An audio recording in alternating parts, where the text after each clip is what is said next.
Hi everybody, I am here to introduce and review some natural chapsticks, and ever since I can remember, since I was a little girl, I have always been obsessed with chapstick, to the point where if I don't have one on me, which 9 times out of 10 I do, I look for one and I don't have one, then I kind of have to go and buy one on the spot because it's just something random about me.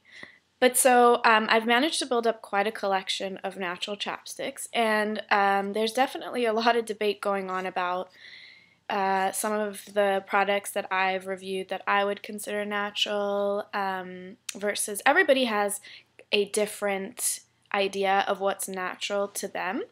And so everybody is entitled to use whatever they want on their body. But when it comes to your lips, I feel like this is where we have to be extremely careful or extra careful. Because clearly, being that it's on your lips, there's a good chance that, a little bit of it is going to go in your mouth and swallowed. And so all the chapsticks that I'm going to introduce to you are entirely natural. And I do have some favorites and some that I like a little bit less, but overall they would all be wonderful options. So one of them that I think I've already talked about on YouTube is Burt's Bees, and this chapstick is probably the first natural chapstick that I ever tried, and I do like it. It's a little bit too minty, as I've said before, but in terms of the way that it leaves your lips feeling, to me it's a little bit on the waxy side, and that's why I don't regard it as one of my absolute favorites, but it's good enough. It's better than like the Chapstick brand. And one thing that I heard, and I don't know if it's true or not, but I've heard that the Chapstick brand, I think that's what it's called, but they're the ones that have like the red one, which is cherry, and the blue one, and the black one. I heard that either they still do, or once upon a time they put fiberglass into the chapstick so you would keep on reusing it. I don't know if that's an urban legend or not, but that's what I heard. So anyway, that's Burt's Bees. And then I also wanted to try one of these. I mentioned in one of my videos I wanted to try one of the colored Burt's Bees.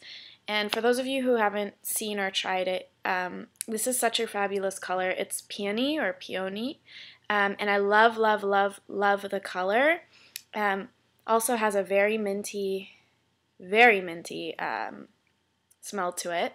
And I just swatched it on my hand. You can tell that it's pretty light, but actually, I'll show you on my lips. It's buildable, so it's a nice way to go if you want color in your chapstick. Still, it's not one of my favorites, but I do love the color. And why is it not one of my favorites? I find that it doesn't nourish that much, and also the mintiness is just a little too extreme for me. So that's Burt's Bees. Good products. If you like mint, it's definitely awesome. And it doesn't, and neither of them have like a glossiness to them. So, and you'll see the ones that I like because they have a little bit of extra gloss. Next up is probably the one that has the coolest packaging, and it's EOS. I've seen some people call it EOS, but I'm going to choose to call it EOS. And if you haven't seen it, it comes with this little part where you twist it off, and there you go. How cool is that? Mine's in the summer fruit flavor, which it's like nice and sweet and fruity, and I love the fragrance and I love the packaging. But again, to me, when I apply it, it does hydrate and nourish because it does have like shea and cocoa butter and a host of other amazing, actually organic ingredients. So that's a plus on this one. But again, it's on the waxier side versus the shinier side. So that's why, for that reason alone, it's not my favorite, It does nourish, but not to the point where I'm like amazed by the results.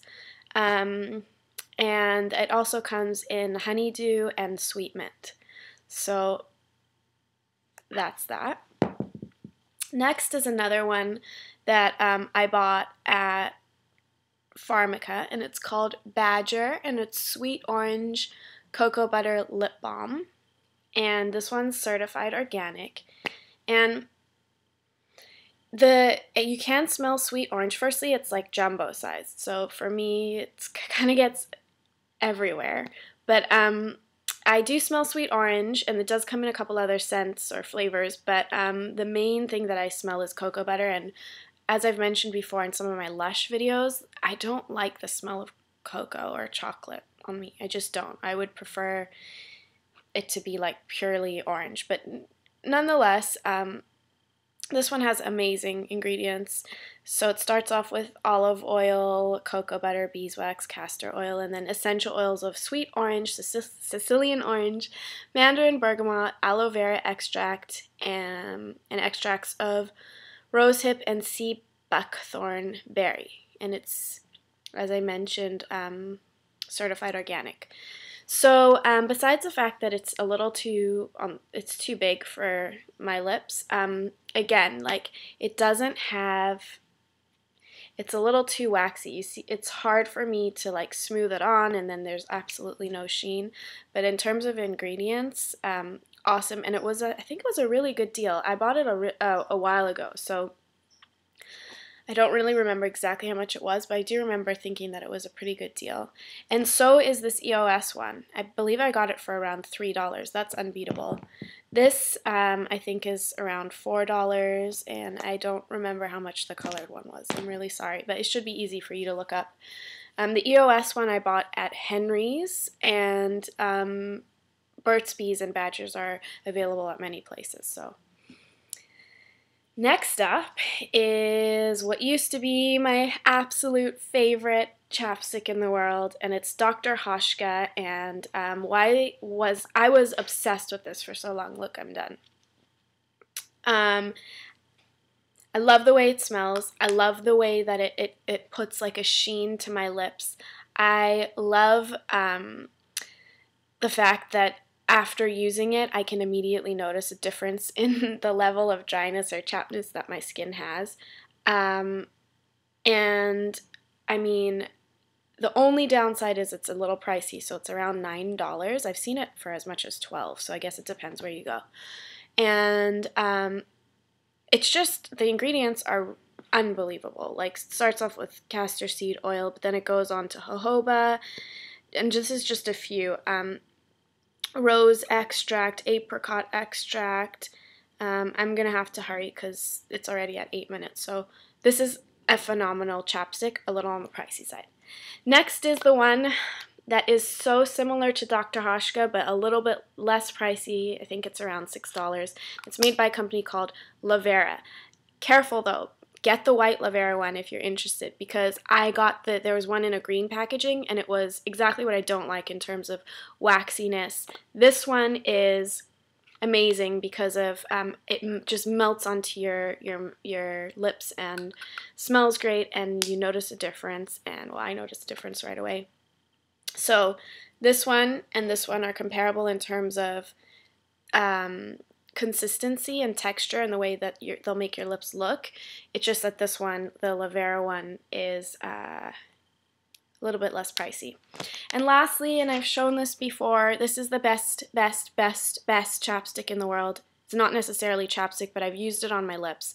It's so hard to take around, but it's the best night nourishing lip treatment you could ever possibly imagine. It's Alba's Unpetroleum Multi-Purpose Jelly, and you get it in the baby section of Whole Foods. So it makes my skin shine. I've been asked what kind of gloss I'm wearing. That's how shiny it is. But more than that is the way that it makes my lips feel. So it's a 10-minute video just on chapsticks, and I'm sorry for rambling on and on and on, but to me, it's important. Bye, guys.